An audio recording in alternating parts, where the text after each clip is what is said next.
Hi guys, welcome back to my YouTube channel. So we'll be talking about conduction through cylinder and sphere. So okay, I was supposed to like draw a cylinder. Looks like something like this, hollow cylinder, but I'm not like good with this drawing.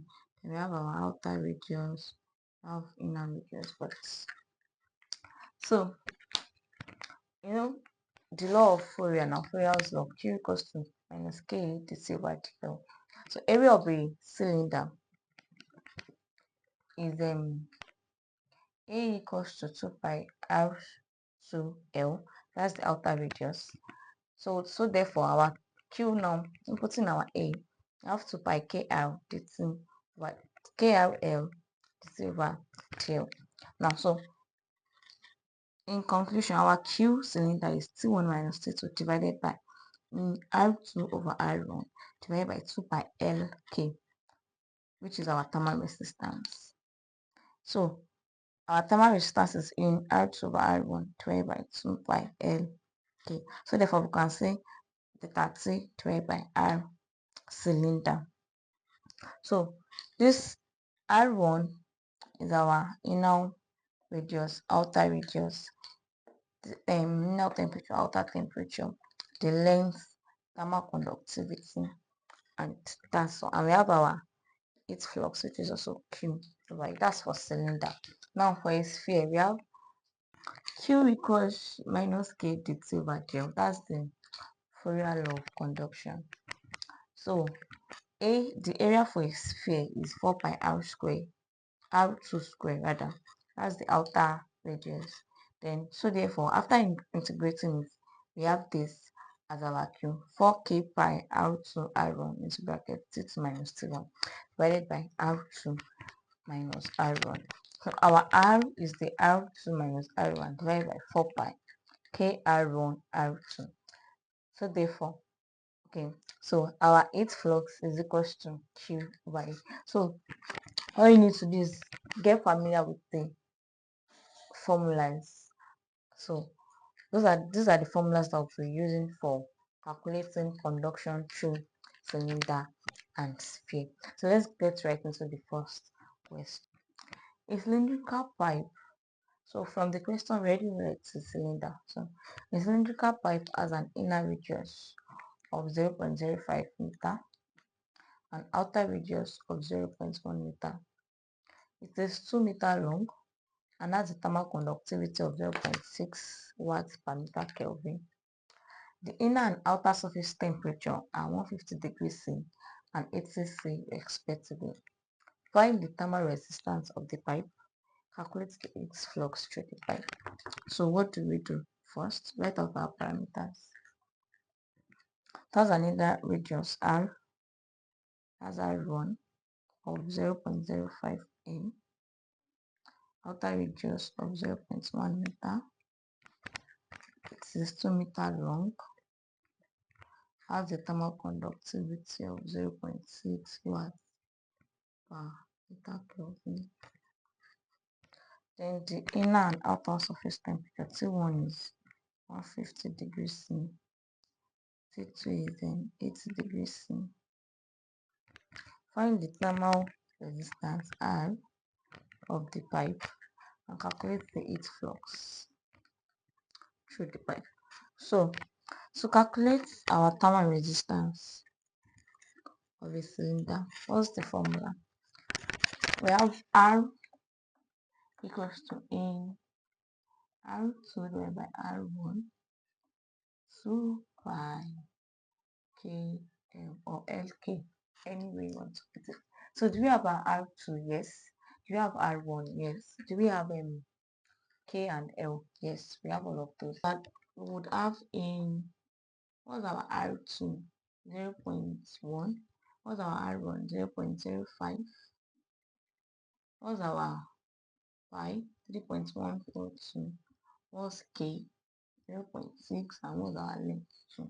So what's our answer going to be?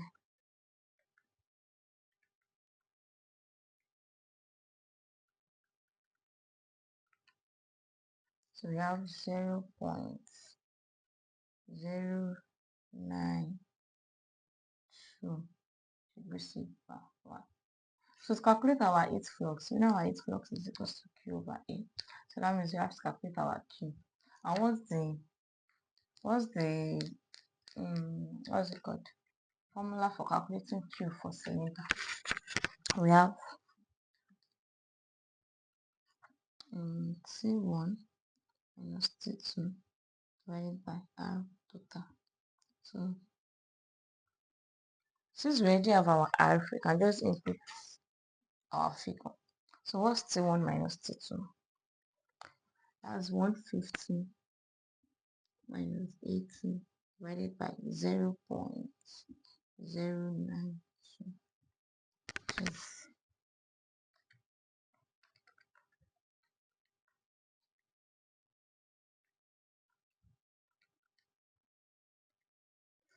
This is 716.87 watts. Don't forget that when we ask to look for our small q, which is q over a. Do we know what our a is? No, but we can calculate it. Then a for your cylinder is 2 pi r2 f. So that's 2 times 3.142. What's r2 now? Outer radius 0.1. And what's our L? 2. So we have 2 times 3.142 multiplied by 0.1 times 2. So this is giving us 1.2568 meters square. So our Q will now be 760.87 divided by 1.2568.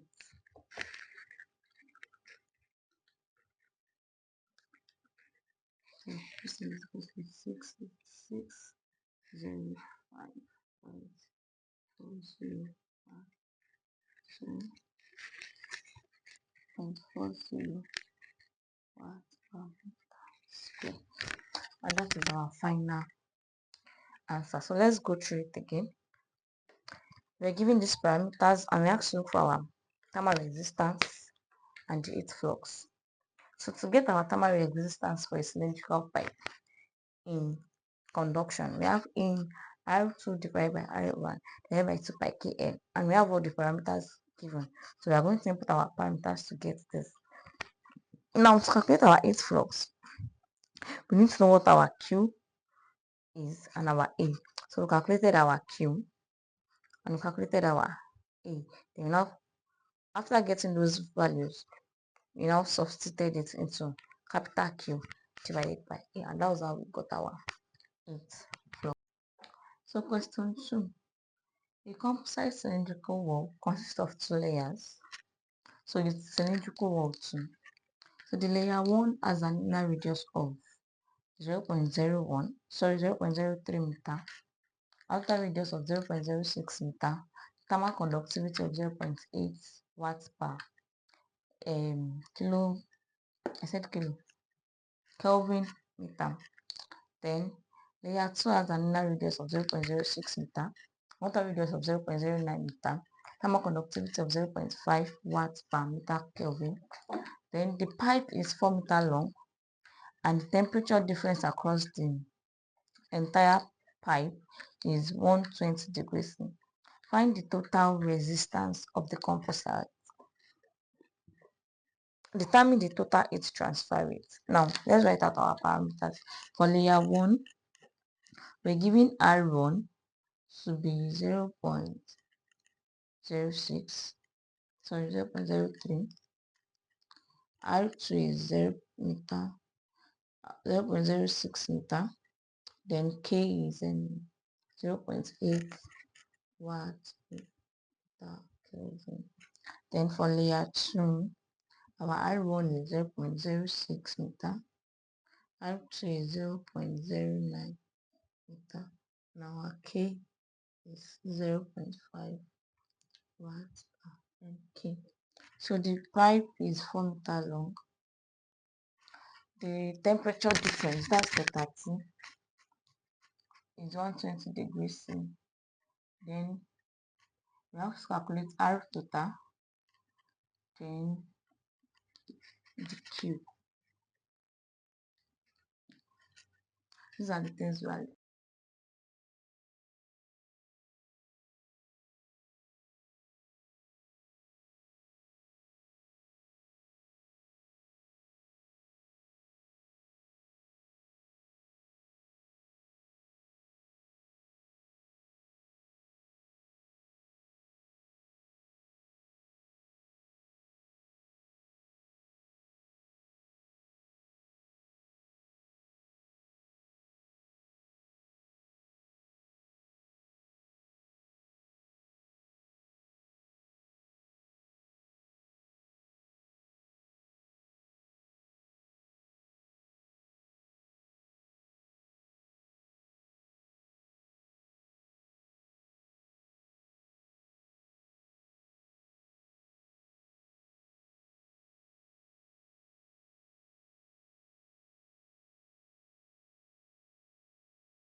The last question for conduction through cylinder and sphere.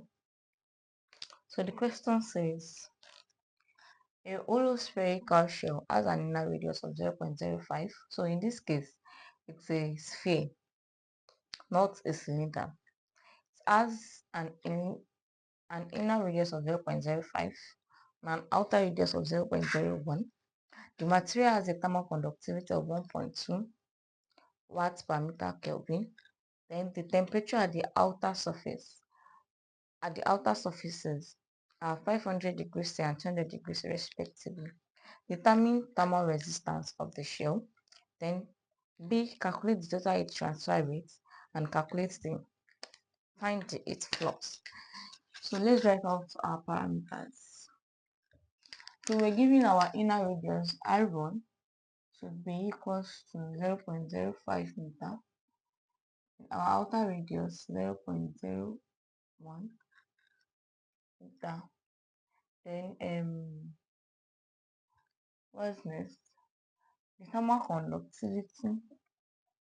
So this should be 0.1 meter, not 0.01. Thermal conductivity is 1.2 watts kilometer, meter Kelvin. Then the temperature T1 is 500 degrees C, T2 is 200 degrees C. So you have to calculate the thermal resistance R, the capital Q, and the small q. Sorry guys, there was a break in transmission. So we have to calculate our thermal resistance, and the formula for thermal resistance is R2 minus R1 divided by 4 pi R1 R2K. So which is going to give us R equals to input our parameters, that's 0.1 minus 0.05, then divided by 4 pi R1 R2, then times K, input our parameters. So after getting our R, we now calculate our Q, which is delta T equals to, delta T divided by R. And our delta T would be 500 minus 200. We're giving our T1 and T2, which will be 500 minus 200, then divided by our R, then calculate our Q. So we have to calculate our 8 flux too, which is the heat transfer per unit area. So that's Q divided by A. And to calculate the A for a sphere, it is 4 pi R2 square. So we input our formula, that's 4 times 3.142 times 0.1 square. So after getting our A, we can now calculate our Q, which is the small q, which is capital Q over A. We've gotten what our capital Q is, and we've gotten our small, and we've gotten our A. So we are just going to divide through to get our small q. And that will be all for this section. Guys, don't forget to like, subscribe, share this video to people, to your departmental groups, and to people that you know that this video would help. Yes, the people that you know the video is going to help. So until next time, see you guys later. Bye.